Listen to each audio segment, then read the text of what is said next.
اور جو ہے بیت المقدس میں نماز پڑھ کر کے جب باہر نکلے، حضرت جبریل آپ کے سامنے 2 پیالے پیش کیے، ایک کے اندر شراب، دوسرے کے اندر دودھ تھا، آپ نے دودھ پینا پسند کیا۔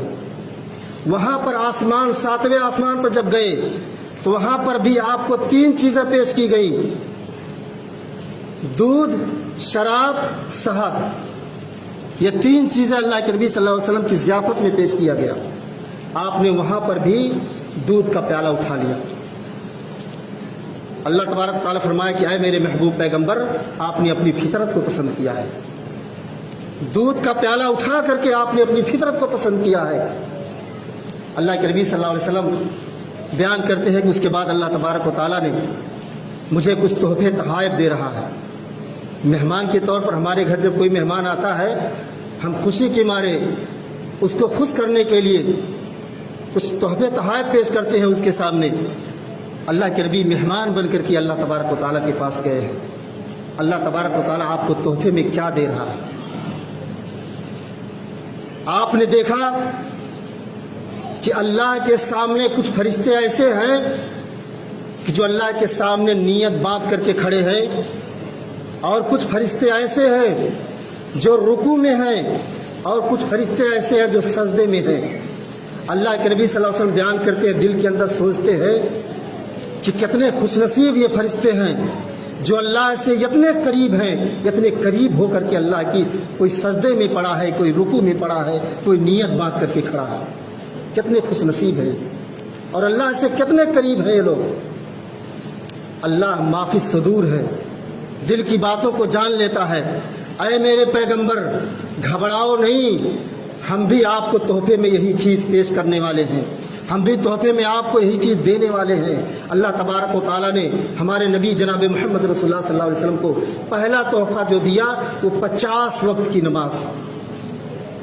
اے نبی، 50 وقت کی نماز آپ کی امت کے اوپر فرض ہے، پہلا تحفہ۔ دوسرا تحفہ سورہ بقرہ کی آخری آیات، آخری 2 آیات، آمن الرسول سے لے کر کے آخری آیت تک۔ اللہ کے نبی جناب محمد رسول اللہ صلی اللہ علیہ وسلم بیان کرتے ہیں کہ سونے سے پہلے جو آدمی سورہ بقرہ کی آخری آیات پڑھ کر کے سوئے گا تو دنیا میں اس آدمی کے لیے ہر چیز کافی ہوگا۔ اگر وہ رات میں تہجد پڑھنا بھول جائے یا آیت الکرسی پڑھنا بھول جائے، صرف سورہ بقرہ کی آخری آیت پڑھ لیا ہے تو اس کے لیے وہی کافی ہو جائے گا، وہی بہتر اس کے لیے ہو جائے گا۔ یہ فضیلت ہے سورہ بقرہ کی۔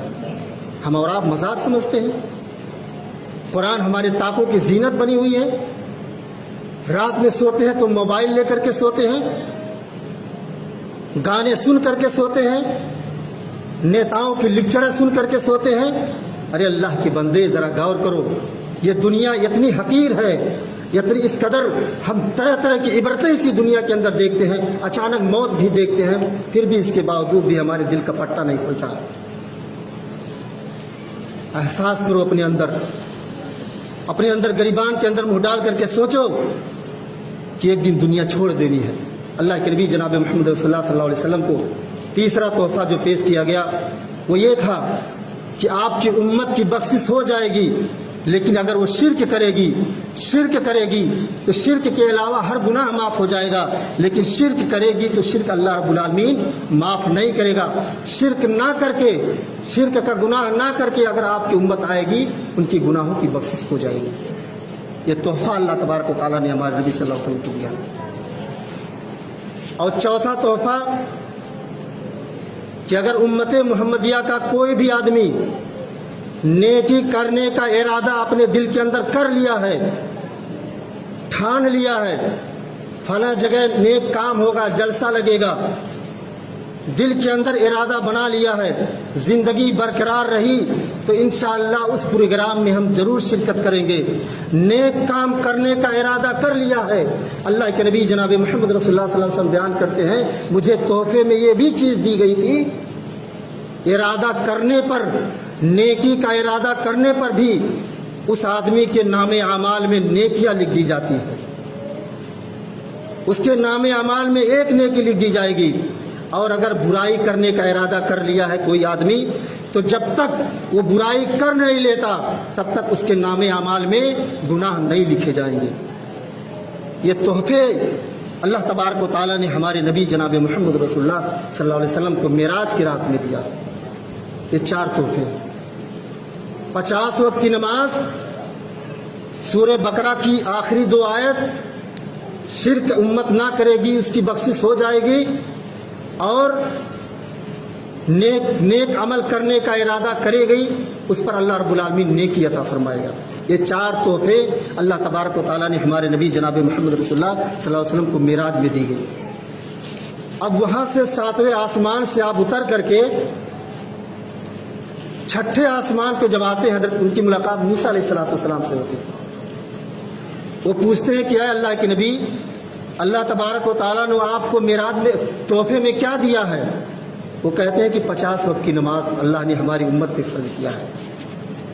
حضرت موسیٰ جواب دیتے ہیں کہ اے اللہ کے نبی، میں بھی دنیا میں جا چکا ہوں اور امتیوں کا ہم بھی مشاہدہ کر چکے ہیں، ہمیں تجربہ حاصل ہے، آپ کی امت 50 وقت کی نماز نہیں پڑھ پائے گی۔ اے اللہ کے نبی، جاؤ اللہ سے سفارش کرو اور نماز کم کراؤ۔ حدیث کے اندر آتا ہے اللہ کے نبی صلی اللہ علیہ وسلم اللہ کے دربار میں 7ویں آسمان پر دوبارہ جاتے ہیں، اللہ سے سفارش کی درخواست